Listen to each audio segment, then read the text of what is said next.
You're now watching Boomsies on the Bet Rivers Network. What's up, everybody? Last week's episode of Boomsies, my mom sent me a message right after. She said, Dan, why didn't you play the theme song this week? So I go back and listen. I'm like, what, did we forget to put the theme song in? It was there. So, Mom, specifically for you, here's the theme song. Boomsies, boomsies, boomsies, boomsies. Well, welcome to the show. Come on, it's time, let's go. So glad that you're here. Rack it back. Let's play it again. We're gonna talk some sports and talk some more. Here comes the king. Ada Moore, now in Nashville, Please welcome my going to be a superstar. And then at his stadium concerts, people will be like, play the Boomsies song. Play it again. It'd be like Travis Scott, who I think when he played in Toronto a couple months ago, he played one of his songs like 6 or 7 times in a row. The Fiend, Fiend, Fiend.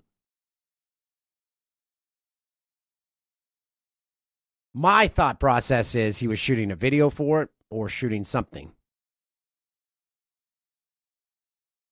But hey, got a popular song, play it multiple times. Why not, eh? Welcome to Boomsies. My name's Dan. We have a jam-packed show today. Before we dive into that, I want to remind you, I do a live stream every single week on the Bet Rivers Players Club. It's at 1 Eastern on Monday. I have a blast doing it. I'm not going to lie to you. I sit there and play all the latest slots on the Bet Rivers app and try to win real money. I ride an emotional roller coaster doing that thing. I'm just searching for bonuses. Some bonuses hit, some hit big. And then I go into low. Anyway, tune in on the Bet Rivers. I always send out a link on Twitter or X, whatever you're calling it, just before we go live. I'm not the only one who streams. You can catch a stream every weekday at 6 p.m. Eastern. I also wanted to get some corrections out of the way. Last week, I talked about the 7 wonders of Canada. I only gave 6. Goes back to my top foods for Thanksgiving, in which I said mashed potatoes twice. Me not good with lists. I also at one point said Mike Tyson was 65. He is 57. As he prepares for his fight with Jake Paul, there are lots of training videos going around, and everyone agrees with me because Z-Money sent producer Tim and I a Mike Tyson training video, and my response was, Jake Paul gonna die. Because the age was wiped off of Mike Tyson. He looks like the old Iron Mike. A person he has spoken about, saying he did not like being that person. But I think he has brought him back from the grave. So I will be watching that fight on Netflix 1,000%. Probably go and have a viewing party at old Bixie's, because I'll say I'm coming to watch it there and bringing the gang with me. We also had a lot of feedback about Uno and how my kids were trying to play by a different set of rules. Ricky, a regular contributor, said a few thoughts about Uno from when I worked at an adolescent treatment program. Ruthless rules. You can stack as many cards on top of each other, with everyone feeling the pain as the Armageddon train continues on. Forcing people to pick up double-digit numbers of cards is a sign of a quality game. House rules are always the way to go, as the card game's legit rules are pretty vanilla and bland. Then she says, Skip-Bo is just as good, if not better, than Uno. My mother, Sandra, also mentioned that Skip-Bo is a fun game. And she started to describe the process of Skip-Bo. 10 seconds in, I was lost. And credit to my mom, because she looked at me about a minute into her explaining Skip-Bo. She saw I was gone. And she said, it's easier to learn if you're just playing it. I'm like, oh, okay, good. This is over. I'm like, do you need calculus to figure out Skip-Bo? Because it makes no sense to me. Another email about Uno. Hey, Dan, Kyle from Regina, writing in for the first time. We first met in Estevan back when you guys came here for the craft celebration tour, and I've seen you a few times since then. Always a treat running into you. Me and my parents, Dave and Wanda. Dave and Wanda Heron, yes, so happy to see the success of your podcast. Anyways, I wanted to talk to you about Uno. I don't know if I consider myself an Uno expert, but I'm pretty well versed, excuse me, regarding your Uno claims. A, your kids are wrong. You need to pick up 2 as it goes along. I agree with you here. B, you absolutely cannot play a pickup 4 on top of a pickup 2 to create a pickup 6 scenario. That's madness. You're wrong. There's actually a new version of Uno where there are pickup 10 cards, pickup 4 and reverse cards, and more. Seems like a version geared towards everyone looking for Armageddon. Okay, we will pick up that new one. And the final email about Uno. In regards to the Uno controversy, I'm siding with your kids. When you get tasked with picking up 8 cards at one time, I want to flip the table. Let's have a good, calm, organized game of cards. Also, I don't think I'd speak to everyone in saying each pod should be 60 minutes exactly. 40 minutes of banter and fun, 20 minutes of interviews. Thanks for all the laughs. Love you, Steve in a truck. Steve in a truck, your game of Uno, I don't want no part of. Calm, organized? What? I'm here for the chaos. I'm here for kids having to call a timeout because they got to reorganize their cards. Get that calm, organized crap out of here. So thank you for writing in with regards to Uno. I did want to dive. Why am I stuttering? Maybe something in my throat. I did want to dive into something that causes one of the producers on this podcast great pain. So I'll maybe even go longer than I intended. And that is the royal saga. This is in regards to Kate Middleton. I bring this up with friends and family. I'm the only one in the rabbit hole in my inner circle. Which is great because I can give them the latest details on everything I've learned on social media. I almost couldn't sleep the other night because there was rumors that the king was dead. I'm like, whoa, this one's out of left field. What about Kate? And they're like, king, he gone. So here's the latest. I provide this to you so you can enter a conversation and be up to date. Kate Middleton, the wife of Prince William, went in for abdominal surgery mid-January. Very vague. Don't know why they didn't give any details. They said she's going in for surgery. She'll be out of commission for 3 months. Then she'll be back in business. While in hospital, her kids never visit her once. Prince William went in one time. So all that, extremely odd. And then one day she was out of the hospital. No one saw her leave, which is also very strange because there's usually a large motorcade. From the time she was in hospital till now, not a single doctor has said anything, which is also very odd. The rumors are Kate was never in the hospital. Then the royal family tried to dispel all these rumors that Kate was maybe dead, that she had left, that she had gone AWOL, and they released a photo. It was later revealed that photo was photoshopped and possibly taken from a photo that was taken of her a year ago. The internet sleuths went in there. They found that the sweater she was wearing only came in 2 colors, and the color she was wearing was not one of them. None of the other parts of the photo with her kids matched up. So this just added to the mystery. And then things got really weird Monday night. The rumors were swirling that Kate and William have been... Again, I am not a royal aficionado. I don't care. I don't watch any of it. But this, I am enraptured with. The rumors started to swirl Monday night from the rabbit hole I was in that Kate and William have been separated for a year. And there was going to be a major announcement this week that William was not going to be the next king. So they had to find someone else to step in, and it wouldn't be Harry because Harry, he gone.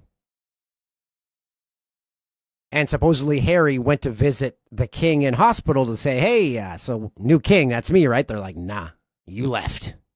You can't pull a Costanza. Hey, guys, I'm back. Wait, didn't you quit? No, that was just a joke. So Harry went to visit his dad in the hospital for like 40 minutes. Then, okay, I'm out of here. Prince William having to step down from his role as next king because, again, this is all speculation. He's into weird sex stuff, and he was caught on camera. And Kate was never in hospital. She just said, I don't want to fake any of this anymore. I'm out. So they were trying to post pictures. They got caught on those pictures. Now they're going back and looking at previous pictures, and they're finding out ones with her and the kids and the queen. Those were also photoshopped. And the announcement is taking a few days because they have to go through Parliament in order to name who will be the next king. And the king, the current king, supposedly on his deathbed. So you're all caught up. And then a video was released on Tuesday of Kate and William at a market by one of their castles. We live in a day and age in which we have the best photo quality we've ever had in our lifetime. Yet for some reason, every photo and video of Kate is worse quality than every Bigfoot photo. And there's always just one. There's not multiple photos. There's one of her and William in a car. She's looking the other way. Can't even see that. We've got one. You took one picture? There's a picture of her driving with her mom in a car. It's grainy. You took one? You didn't wait till the car got closer and take another couple? Nah, I only had room for one. My photos were full and I was out of storage. But the video of them, very quick video, maybe 10 seconds, of them walking out of a market. If you've got teenage girls in your house, you know what I'm talking about here because I mentioned this to Z Money, one of the producers on this podcast. I said, that is not an adult woman walking. That is a young woman walking. And Z Money's like, what? That makes no sense. And Tim, for one of the only few times in his life, agreed with me. He says, yes, that woman hasn't been beaten down by life and she's got a bounce to her step. I'm like, bingo. Yeah, I was kidding. Tim, why couldn't you just let me believe you agreed with me. Well, I just let you believe that Kate's a lizard person or something? There is a body double or something. I'm not into conspiracies. But I'm not into conspiracies, but let me spend the first 10 minutes of the podcast laying out this conspiracy for you. Release a proof of life. Release a clear picture. You are telling me a person that was in for abdominal surgery that said they need 3 months to recover, then it got pushed to 9 months, is out carrying a bag, bouncing around, and you couldn't have got her to stop while in the market? Say, can we just get a quick photo? Nah, you get that grainy photo from the parking lot. Makes no sense. So that is all the info you need. If Kate comes up in conversation, you'll say, here's what I know. And you'll seem knowledgeable about all things Kate Gate. I would say that's way more than you need to know.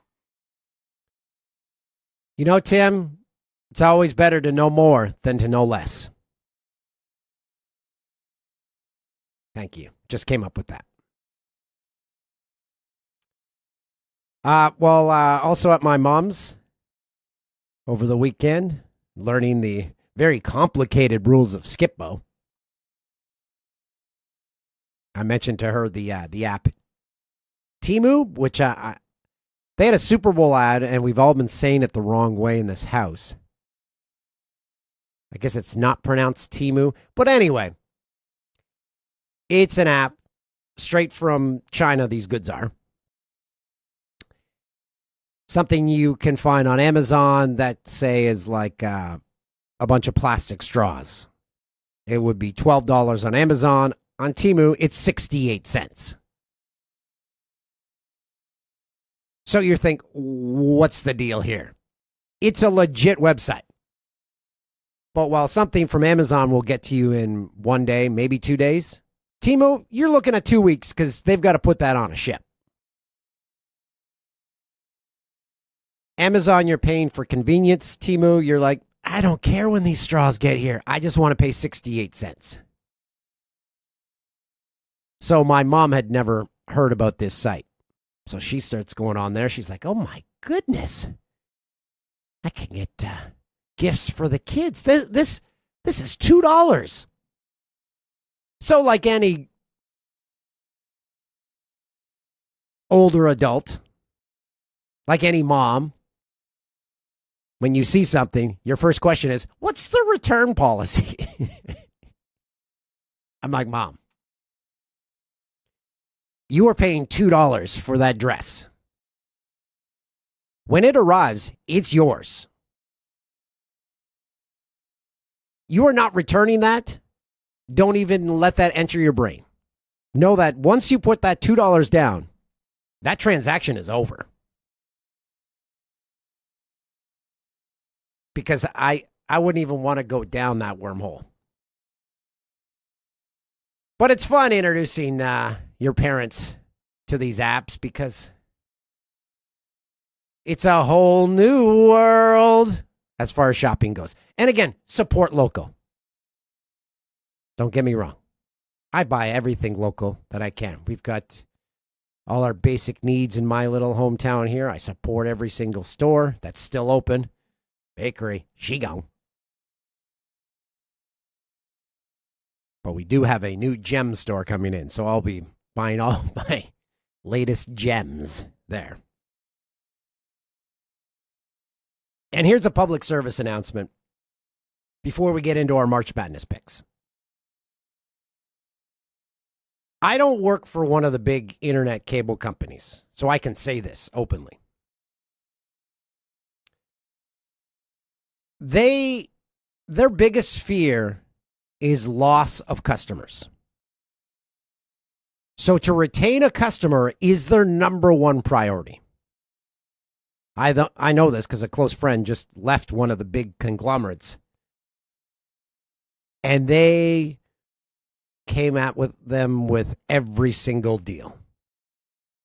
And then when they still didn't stay with them, they proceeded to call over 40 times to try get them back.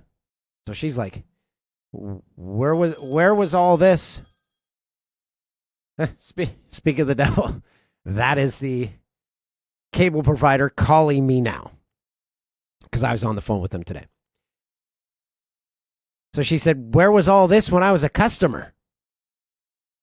They spend more trying to get customers back than they spend retaining customers. So here's what you do, which I did today. And it's not a lie. Called them and said, I want to leave. Talked to a friend, and they've got everything I have, the cable TV and the internet, half the price. So I just want to cancel my services. And that's when the sales pitches come out.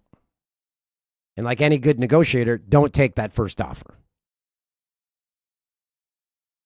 I got my bill cut in half. So my message to you is, pick up the phone. They don't want you to leave. You have the position of power. Because you are their worst fear, a lost customer. And then they lock in that price for unlimited time. And then we revisit it in 1 year when they put the price up. So a little tidbit there, a little life tip. As we dive into March Madness, it's the most exciting time of the year in college basketball. I speak for a lot of Canadians when I say this is the only time we watch college basketball. I worked for a national sports network, and only if it was a really slow night during the regular season of college basketball did college basketball highlights ever make it into the show. But March Madness is a mainstay in the sports lexicon, so we will dive into it with a quiz that our resident stats guy, Troy Boy, has come up with. 2 quizzes, actually. Troy, what do you got?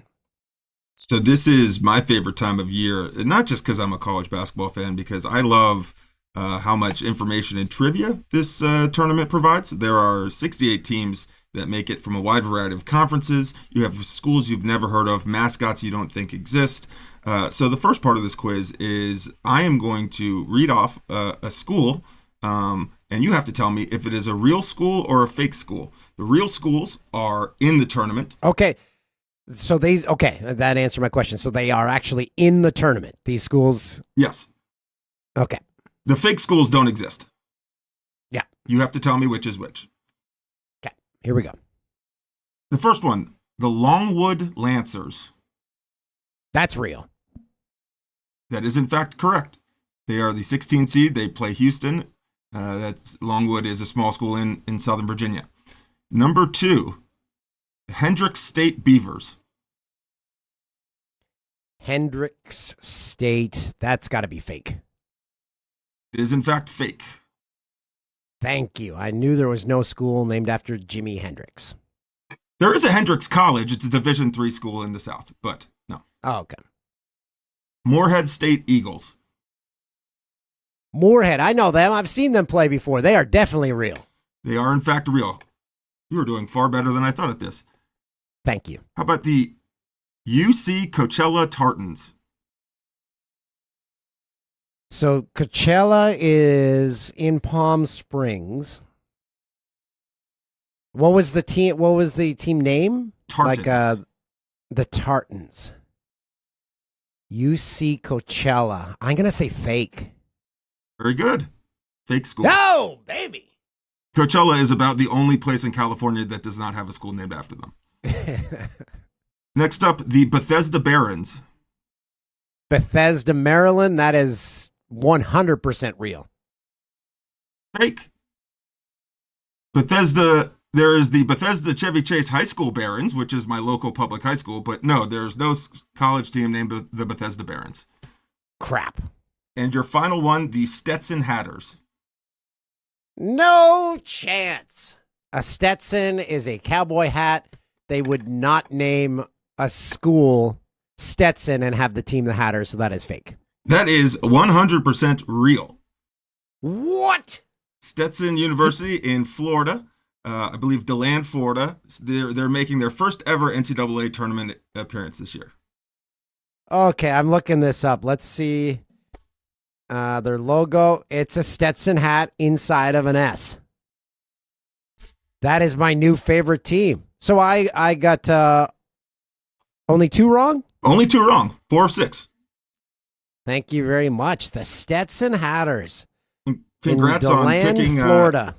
Congrats on picking your new favorite team. They face UConn in the first round, so they will not be long for the tournament. And they play in a conference I've never heard of. They compete in the ASUN conference? Correct. The Atlantic Sun. Okay. That was very entertaining. Thank you very much. What's our next?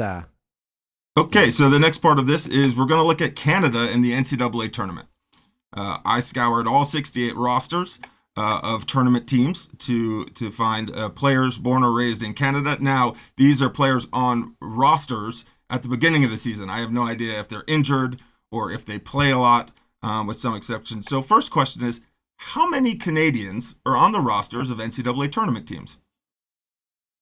Okay, so basketball is pretty big in Canada.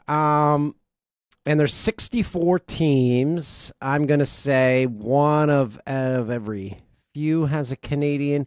I will say there are 21 Canadians in this year's tournament. You are very close. If we were playing the Price is Right, you would have gone over. There are 18. I play Price is Right rules with everything in life, Troy Boy, so I lost that. So 21. There are 18 Canadians in this year's tournament. Still very healthy number. If I don't know if you checked on this, but is that the most Canadians we've ever had in the tournament? Ooh, I don't know. That is a very good question. We'll find that out. Andrew will look into that. But continue on. So there are 2 NCAA tournament teams this season with multiple Canadians on the roster. Can you guess the 2 teams? And I'll give you a clue, is both teams are on the lake regions or very close to lake regions. Well, Purdue has the highest ranked Canadian player, so I'm going to say Purdue is one of those teams? Incorrect. Oh. How about the Stetson Hatters? Also incorrect. Okay, who is it? So the first one is the Dayton Flyers out of Dayton, Ohio. Kobe Elvis, great name, by the way, and Isaac Jack from Brampton and Port Alberni, BC, respectively. And then the Catamounts of Vermont have 2. I would never have guessed those teams, and they've got 2 as well. Yes. Sam Alamutu from Ajax, Ontario, and TJ Hurley from Pelham, Ontario. Dayton, Ohio. My good friend growing up was named Dayton because his father played for the Philadelphia Flyers farm team, which was located in Dayton. So they named him Dayton. So that's my connection to Dayton. I find it a great name, by the way. Continue on. Which Canadian city has the most players on NCAA tournament rosters? So we've established there are 18 players. Which city has the most players? I'm going Brampton. Good guess. Brampton has 3 players. Toronto has 3 players, but Montreal is the hometown or birthplace of 4 players. Wow, Montreal in the mix. Montreal, Toronto, Brampton. Yeah, all major centers. If you don't know, Brampton is located. Tim, how far is Brampton from Toronto downtown? About an hour? Yeah, 45 to an hour, depending on traffic. Okay. And the last, this is not a question, but I found this in looking at all the rosters, and there is a player, Francisco Farabello. He's a reserve player for Creighton. He's pretty decent. His hometown is not anywhere in Canada. However, he is from Canada de Gomez in Argentina. There is a city or town in Argentina called Canada de Gomez. I find that to be funny. There's also a region in California named Ontario, which I always found strange because that is a province in Canada. I guess we don't know how many players are from the Ontario region of California. Hey, Andrew, did we find out if this is the most Canadians that have ever played in March Madness? So I don't know if it's the most, but according to an article I found in 2023, so last year, Canada set a record with 53 athletes in the tournament, but that's including men and women. So I'm not sure how many Canadian women's are in this tournament as well, if it's a new record or not. Okay. Thanks, buddy. Is that it, Troy?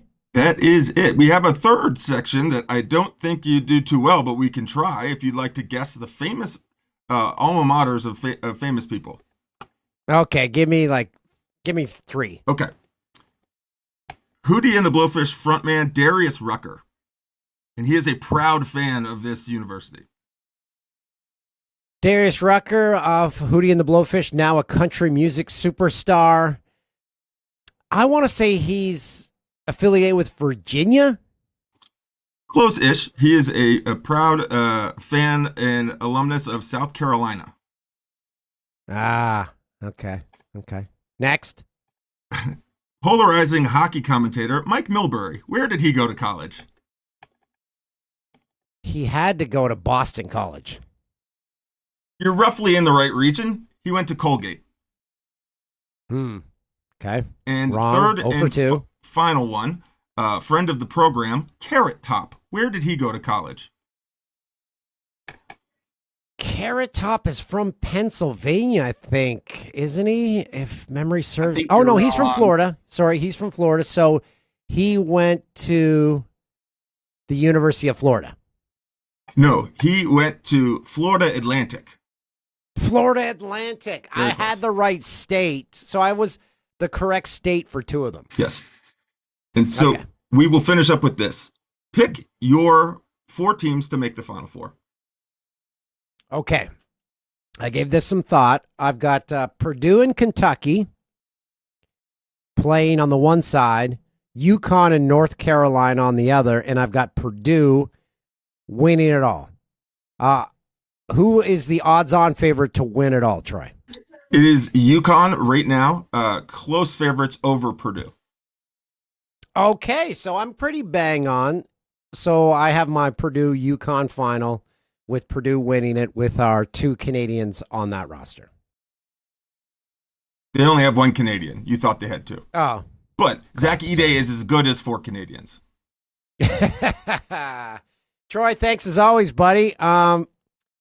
Make sure you go to our Bet Rivers app, get all the latest odds. I believe I saw in our rundown here that $2 billion will be bet on March Madness, will be wagered on March Madness. Let me get that stat correct here. $2.7 billion will be wagered during the tournament. So go to the Bet Rivers app. You can do live in-game bets. It's a blast if you're sitting watching the games with a bunch of buddies. A couple of bets here and there. As we bring in producer Tim, before we get to Tim, I just wanted to bring up my favorite current Toronto Blue Jay, Joey Votto, and how I've been an advocate since September for him to become a Jay.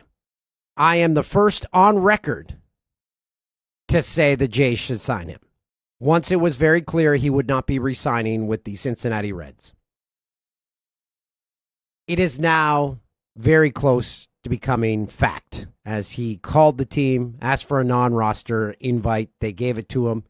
First at bat in Grapefruit League play, Joey Votto goes opposite field. He later said it felt really good because I don't want to mess up his words, but he said if you pull a home run, some of those are fake. But he says it means a lot more when you go opposite field because you got to use your muscles. Joey Votto then stepped on a bat in the dugout, twisted his ankle. The speculation is that he will not make the opening day roster, that he will be in AAA, which is fine as long as he is still in the Blue Jays family. I've got a lot of people that reached out to me. They believe what I said was Joey Votto should make the team no matter what. I kind of said that, but also he has to make the team because he can still play baseball. One at bat does not get you a spot on a roster.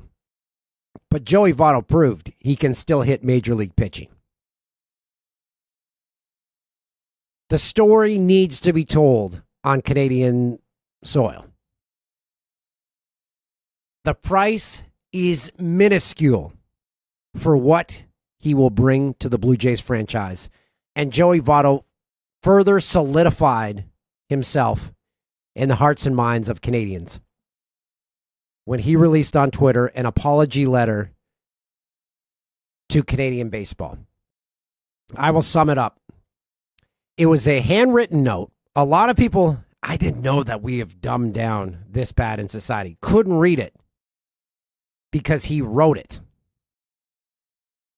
Some people can't read handwritten letters, and I was taken aback by that. And I don't know if Z Money thinks I'm one of those people where he's like, hey, I put it in the rundown so you can read it. I didn't take offense. I can see where he's coming from. It's easier to read that when you're reading things on the fly on a podcast. But just so you know, Z Money, I read it. And I read it very fine. Thank you. But, Tim, should I read the whole letter? Your call, or should I sum it up? No, just sum it up. Okay, so he apologizes to James Paxton, who threw a no-hitter in Toronto, a Canadian player. And he was asked at the time, hey, your thoughts on him? He's like, I don't care. I don't care about the Jays, nothing. And he now says, I cringe and I'm ashamed as I rewrite my words. Days after my comments, I recognize I made a mistake. I apologize and ask for forgiveness. I did this on Rogers Sportsnet with Jamie Campbell. I explained that I was jealous of another Canadian athlete receiving praise and adulation in my home city and country. I explained that I felt admiration and support in the us, and yet in my home city and country, my ego told me I deserved more. He apologized to James Paxton, but this is the part that really got me when he said, I received and still receive occasional criticism for my comments, but it was my mother's disappointment that hurt me the most. A letter from her while I was away working in the U.S., she admonished me for my words. The respect and gratitude I should have for growing up and living in one of the safest, best educated, healthiest, and most peaceful countries in the world. She let me know this is not how you were raised and that I should check my ego and perspective. And then he wrote a letter back to his mom, apologized. And then he ends this letter saying, truthfully, I may or may not play for our country's team this year. Either way, I just want those interested to know a meaningful lesson has been learned. Like my mother has, I hope you can forgive me, Joey Votto. I read that and I was taken aback. I know from personal experience, personal growth, how you can grow as a human. And Joey Votto, in that letter, showed his self-awareness that you can change as a person, that he used to have boiling anger inside him. He's spoken about this, how at one point he didn't even like the game of baseball. Joey Votto has turned over a new leaf in his personal experience and the way he approaches the game. So reading those words, as most people said in the comments, do we need any more reasons to sign Joey Votto? I don't think we do. So congratulations to Joey Votto in owning a mistake. It's not easy to do. It's a lot easier to say, oh, no, everyone else is the problem, not me. But when you finally realize, hey, maybe look in the mirror and start there. And Joey Votto did that. So I commend him for that. As we dive into Boomsies Newsies with producer Tim, who finally, for the first time in 3 years, doesn't have a throat infection. We'll start with a correction. As you said, in the us, and it's in the U.S. In the us doesn't make any sense whatsoever. In the us. So thank you for that real-time correction. I know I messed up. Looks like the only story you left us for Boomsies Newsies is the fact that NHL is going to join in with everyone else and get a TV show on a streamer. They're going to be working with Amazon, which they've worked with in the past. They're going to have a series similar to like Swing, Drive to Survive, all that stuff. Well, wait, Tim, this is where I remind people the NHL used to have something like this. Yeah. And it was voiced by Ray Donovan. It was great. Yes. Yeah, it was awesome. It was them in the NFL. NFL. Wait, the first 2 years of it were great. The first 2 years, and then it petered off. I just was it Pittsburgh? They did the first one. Yes. Pittsburgh did the first one, and that was awesome. What was that one called? It was Road to the Winter Classic. Yes, it was fantastic, and the reason I like those, I've just jumped back into the season 2 of Full Swing, and so far they haven't gotten to this point. But I love the day-to-day crap when it revolves around professional athletes. I want to see what they do from when they get up to when they go to bed, when they aren't at a tournament, or in this case, when they aren't playing a hockey game. See, I only like it when they're talking while they're playing. Oh, no. I like the stuff away from the cameras that we never get to see. Like, what is Sidney Crosby doing on a non-game day when he's not at the rink? Is he playing Fortnite? Is he going golfing?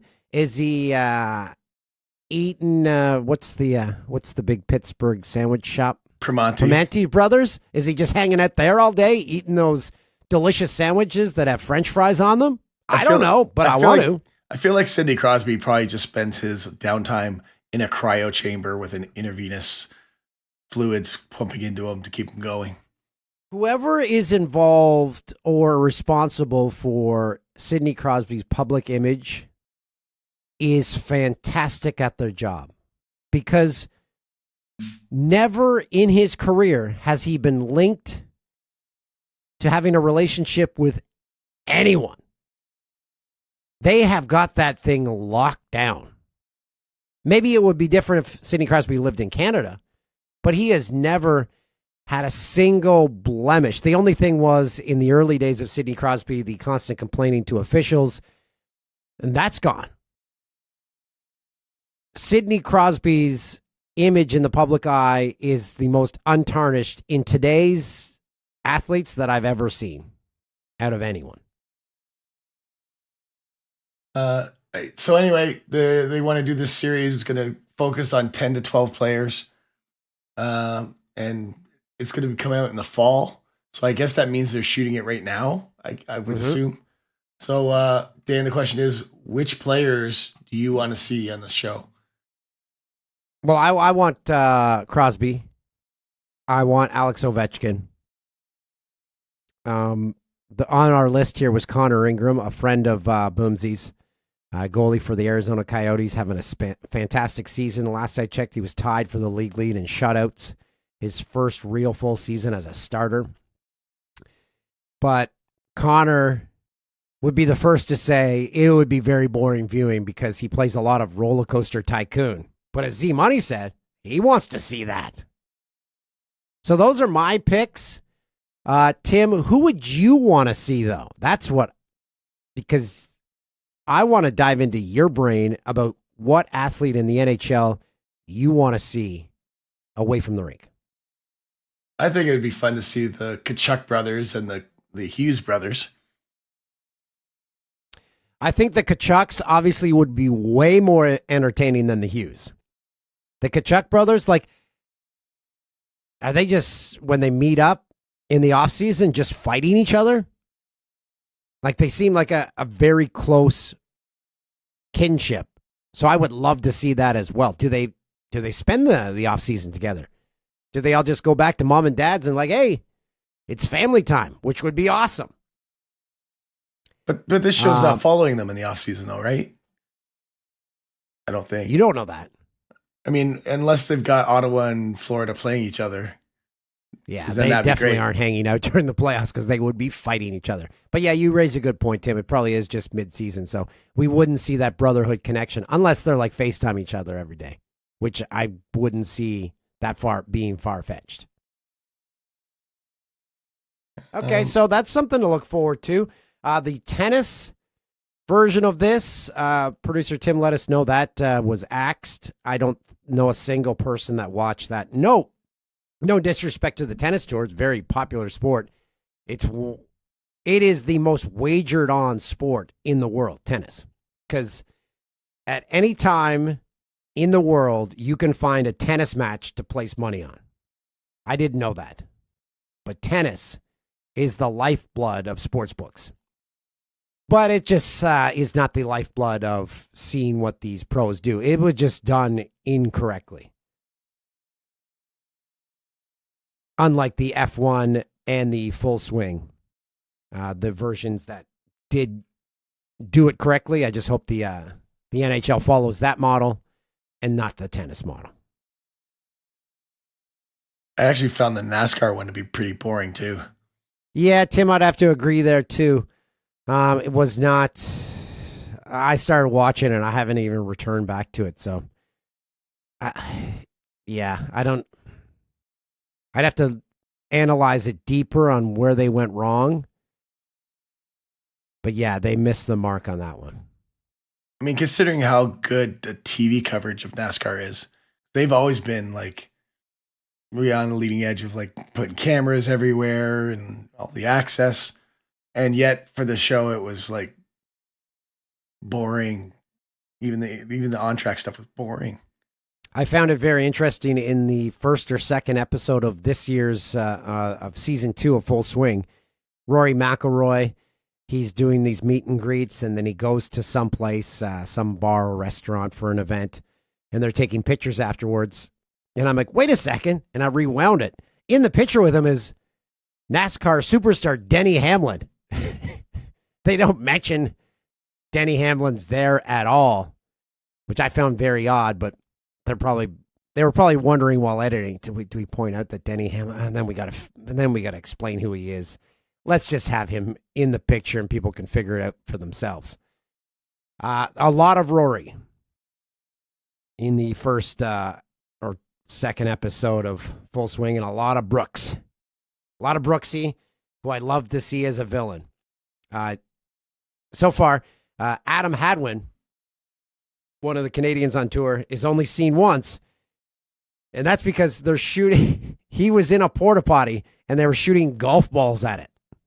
And then he came out and he's like, what the hell are you guys doing? So I'm like, yeah, there's Hadwin. Hadwin always in the middle of the mix for weird things happening to him, like getting tackled on a green and being in a porta potty that's having golf balls shot at it. And Hadwin probably loves both of those things. And he's just like, hey, at least I made it in. Tim, that it? That's it.